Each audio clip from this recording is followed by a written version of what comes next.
Donc je vais regarder les 3 derniers jours.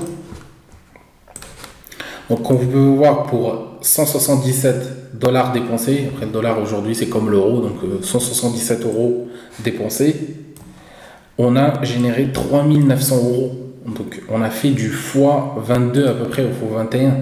Yo tout le monde, j'espère que vous allez bien et bienvenue dans cette nouvelle vidéo dédiée spécialement aux débutants qui ne savent pas par quoi commencer. Vous voyez des publicités ou des vidéos partout sur dropshipping, l'e-commerce, en général, l'affiliation, trading, etc. On va analyser tout ça et je vais vous donner mon avis d'après mon expérience à la fin. Donc restez branchés, on passe directement à l'écran. Donc j'ai pris les 5 domaines tendance en ce moment, hein. Tout le monde en parle, on voit des vidéos, des publicités partout, etc. Qui sont le trading, les NFT, l'affiliation, Amazon FBA et puis le dropshipping, l'e-commerce. Donc je vais commencer par le trading. Donc pour le trading, pour moi, il y a 2 cas. Le premier cas, c'est que vous êtes prêt à vous former vous-même, c'est-à-dire apprendre à lire les signaux, comprendre quand est-ce qu'il faut acheter, quand est-ce qu'il faut vendre, etc. Et vous avez un budget prêt à investir. Donc dans ce premier cas, ok, vous pouvez vous lancer, formez-vous, apprenez à lire les signaux, etc. Vous pouvez vous lancer. Ça, c'est le premier cas. Le deuxième cas, et je tiens à parler de ce cas parce que c'est ce qu'on voit le plus. Vous avez vu un influenceur, il vous a partagé, je sais pas, ouais, je suis parti à Dubaï, je fais de l'argent, si vous voulez faire la même chose, inscrivez-vous dans mon Telegram. Dès que tu rentres dans son Telegram, il va te demander de déposer un montant, 400 euros, 300 euros, 500 euros, etc. Et lui, ce qu'il faut savoir, c'est qu'il gagne sa commission juste sur ce premier dépôt. C'est-à-dire à partir du moment où vous avez déposé de l'argent, lui, il n'a rien à foutre de toi après. Il a gagné sa commission, il va te dire ouais, je vais te donner un signal chaque semaine. Ah, mes amis, vous attendez. Pour moi, ça c'est parier bêtement. Vous perdez votre argent parce que la personne, vous savez même pas si c'est qui la personne. Est-ce que c'est quelqu'un qui est vraiment professionnel, etc. Ou c'est juste quelqu'un qui gagne son argent grâce aux commissions de votre dépôt d'argent. Donc si vous voulez vous former vous-même et apprendre et prendre des décisions, quel signal il faut suivre, qu'est-ce qu'il faut acheter, qu'est-ce qu'il faut vendre, vous voulez vous former vous-même, vous avez un budget, ok, lancez-vous dans le trading. Mais si vous voulez suivre, je sais pas quel influenceur qui vous donne les signaux, déjà vous apprenez rien, on vous donne, ouais, achetez ça, vendez ça. Mais les gars, ça se passe pas comme ça, on devient pas riche comme ça, on fait pas d'argent comme ça.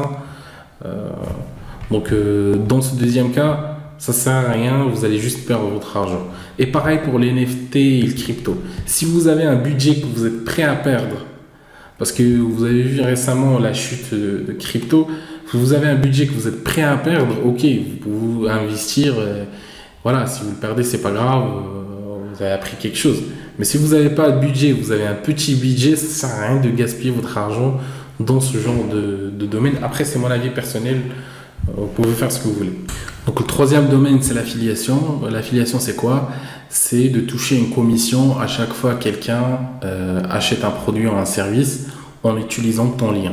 Donc, imagine quelqu'un a un site, il vend des chaussures, il cherche des gens pour promouvoir ses chaussures. Donc toi, tu vas venir en tant qu'affilié, tu vas demander un lien propre à toi. Donc, et à chaque fois que quelqu'un achète avec ce lien, toi, tu touches une commission. Donc, le site ou le promoteur, il vous donne un lien. Ce lien, vous le mettez sur votre site web ou vous donnez à des amis ou peu importe la méthode de comment vous utilisez pour promouvoir le produit. Et à chaque fois, quelqu'un utilise votre lien pour acheter, bah, vous touchez une commission. Donc, il y a plusieurs sites qui proposent ce genre de choses. Amazon, Back Market, bah, à peu près tous les sites aujourd'hui proposent de l'affiliation. Mais le problème avec l'affiliation aujourd'hui, c'est que on est limité par plein de choses. On est limité par les produits. Par exemple, si vous faites l'affiliation sur Amazon, les commissions sont très faibles. Des fois 5%, 10%. Si vous vendez un produit à 20 euros, 5%, c'est pas grand-chose. Donc avec 5% de commission, vous ne pouvez pas faire de la publicité payante. Donc Vous avez un produit de 20 euros, vous touchez 10%, c'est-à-dire vous touchez 2 euros, donc vous ne pouvez pas faire de la publicité payante pour ce produit. Donc il faut plus aller vers les méthodes organiques. Les méthodes organiques, on n'est jamais sûr de est-ce que ça va marcher, est-ce que ça va pas marcher. Donc l'affiliation, il y a 10 ans en arrière, c'était vraiment le domaine, le meilleur domaine pour gagner de l'argent en ligne, etc. Parce qu'il n'y avait pas encore le business model de dropshipping où vous n'êtes pas limité par le produit, par la commission. Vous choisissez vous-même parmi des milliards de produits, vous mettez votre propre marge, vous pouvez faire de la publicité payante et rester bénéfice, etc. L'affiliation, il marche toujours, mais vous êtes limité par plein de choses, par les produits, par les marchés, par les commissions. Donc pour moi, ce n'est pas le meilleur domaine pour se lancer en 2022. Donc ça, c'est pour l'affiliation. On passe à Amazon FBA. Amazon FBA est pour moi l'un des meilleurs domaines en ce moment, mais il faut avoir du budget pour se lancer. Parce que pour les gens qui ne savent pas c'est quoi Amazon FBA, c'est que vous proposez des produits sur Amazon. Quand vous rentrez sur Amazon et vous trouverez un produit, c'est pas Amazon qui le vend, c'est des vendeurs qui proposent leurs produits sur Amazon et Amazon il touche une commission, etc. Donc si vous avez un budget que vous êtes prêt à investir et c'est un business model qui vous intéresse, lancez-vous. Mais moi, mon problème avec Amazon FBA, c'est que vous n'avez pas le contrôle sur tout. Donc imagine vous avez ramené un stock, ça vous a coûté 3 à 4 000 euros, ça se vend bien, ça commence à se vendre bien, mais il y a un problème de qualité dans le produit. C'est-à-dire les clients ne sont pas satisfaits du produit, ils vont commencer à mettre des mauvais avis.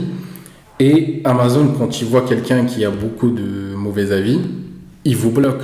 Donc vous avez le destin de votre business entre les mains d'Amazon.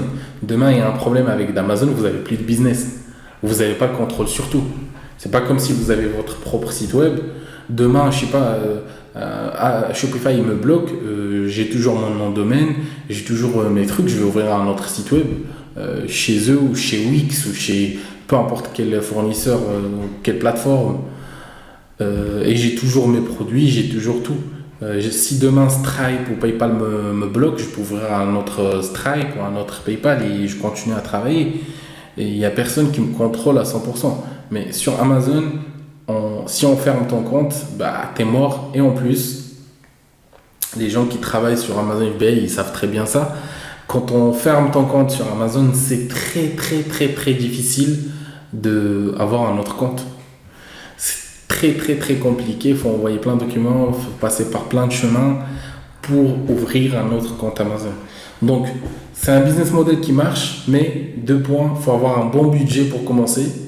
Parce que il y a des gens qui j'ai vu malheureusement sur YouTube, j'ai vu des gens, ils parlent du business model, ils disent ouais, bah, regardez ce produit, il coûte 1 dollar sur Alibaba et la personne il le vend à 15 dollars, il gagne 14 dollars par vente. Non, c'est pas du tout le cas. Déjà, parce que quand vous voyez le prix sur Alibaba, c'est pas le prix qui va vous coûter pour arriver en France. Il y a les frais de livraison qui sont des fois, et je dirais pas dans la majorité des fois, mais dans plein de cas, qui sont plus élevés que le prix du produit. Si un produit vous coûte 1 dollar, sachez que sa livraison, il va vous coûter 2 dollars ou 3 dollars. Donc, il faut prendre ça en compte, il faut prendre les commissions d'Amazon. Après, si vous avez un bon produit, vous faites un bon listing, vous vous retrouvez facilement avec des marges de 20% à 30% sur Amazon FBA. Mais c'est juste quand vous voyez, voilà, ce produit, il est sur Alibaba à 2 euros, il y a des gens qui le vendent à 20 euros, donc il y a 18 euros de marge, c'est pas du tout le cas. Voilà. Donc pour Amazon, pour résumer, c'est un bon business model, il faut avoir un bon budget pour se lancer, plus il faut être prêt à perdre ton business et mettre le destin de ton business entre les mains d'Amazon. Donc passons au dernier domaine qui est l'e-commerce dropshipping, qui est pour moi le meilleur domaine pour se lancer en 2022. Il y a des gens qui vous disent ouais, je sais pas, c'est mort, machin. C'est pas le cas. L'e-commerce, ça va jamais mourir, ça fait que commencer. Et moi, je fais ça depuis des années et ça fait que augmenter.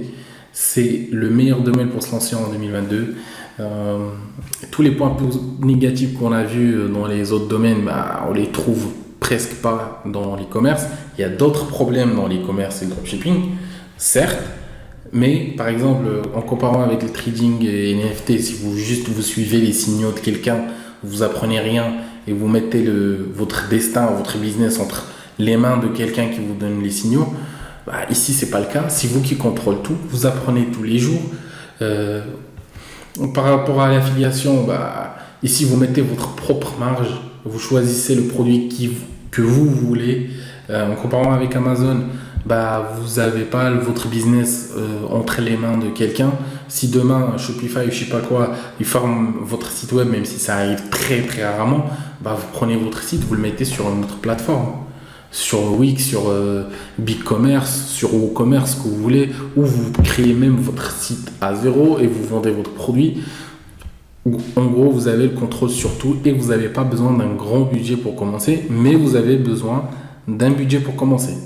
Donc pour moi, le budget pour commencer hors formation ou coaching, si vous prenez une formation ou un coaching, vous n'êtes pas obligé, vous vous formez gratuitement, mais quand vous voulez.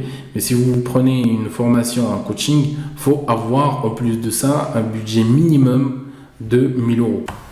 Donc pourquoi 1000 euros minimum? Parce que le prix de la publicité a augmenté.